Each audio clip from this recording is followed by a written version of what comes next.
Hi everyone, welcome to Bean to Barstool, a podcast that looks at the intersections of craft beer and craft chocolate. My name is David Nilsen, and I'm the host and creator of this show. Today I'm sharing a quick bonus episode highlighting how one particular style of beer can be paired with craft chocolate. Doppelbock is a strong German lager style that can be brewed year-round, but is often released by U.S. craft breweries as a winter or early spring seasonal. That's because the world's very first Doppelbock was brewed for a holy feast day that fell on April 2nd and has often been associated with the Lenten season. The ancestor of modern Doppelbock was first brewed by the monks of St. Francis of Paula, whose monastery near Munich received permission to establish a brewery in 1651. Some years later, they began brewing a beer in honor of the father of their order and served it during an 8-day festival in his honor in early April. This became a celebration that, from all accounts, all of Munich turned out for, not least of all to enjoy the hearty beer the monks had prepared. The beer was called Sankt Vater beer, or Holy Father beer, and in time became known as Salvator. The beer was brewed with a large volume of malt, but was poorly attenuated, meaning much of the fermentable sugar in the beer was left unfermented. The result was a thick, sweet beer of only moderate alcohol strength that would have been quite hearty and comforting at the end of a Bavarian winter. The monastery eventually sold the brewery to the state, and in time it became a private company. The style of beer the monks had pioneered was imitated by dozens of breweries and became quite popular in the 19th century, eventually becoming the modern style we know as Doppelbock. The lineage of that original beer lives on as Paulaner Salvator, one of the best Doppelbocks in the world. For a much fuller account of the history of Doppelbock, I encourage you to check out the excellent work of beer writers Jeff Allworth and Ron Pattinson, which I'll link to in the show notes.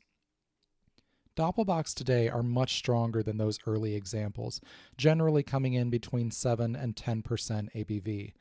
While they are no longer as sweet as the underfermented examples of old, they do still give an impression of sweetness from their rich malt foundation, though they should be well attenuated. The finish should be mostly dry and not leave any cloying sweetness on the tongue. Doppelbocks are all about malt flavor with little emphasis on hop or fermentation flavors. Prominent flavor notes include dark bread, bread crust, and toast, with accents of dark fruit, caramel, and occasionally cocoa. While pale Doppelbocks exist, they are most commonly brewed darker, ranging from deep amber or copper to dark brown. The ample malt bill provides the style with a thick, mousse-like head of foam. In addition to Paulaner, excellent German examples can be found from Eyinger, Weihenstephan, Augustiner, and Ondex, among many others, with excellent American examples from Troegs and Bell's widely available. If you live in Ohio, like me, keep your eyes out for Masthead Zungenbrecher this time of year. It's excellent. So let's talk about pairing Doppelbock with chocolate. The malt flavors of Doppelbocks work beautifully with dark chocolate featuring flavors of dark sugars, dried fruits, nuts, or gentle spice or smoke. Seek out dark chocolate made with alternative sugars such as maple, sweet inclusions like toffee, or gentle wood smokes like pecan.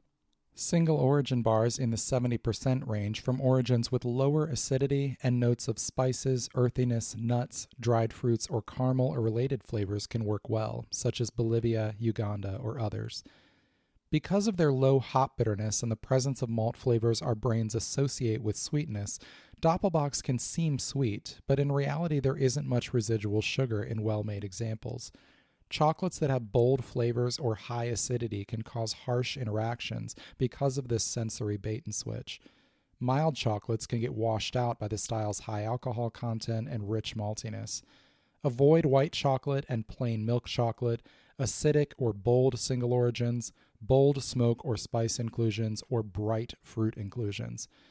As an example, let's look at a recent pairing using Masthead Zungenbrecher. While this beer has limited distribution, this same pairing should work well with most Doppelbocks.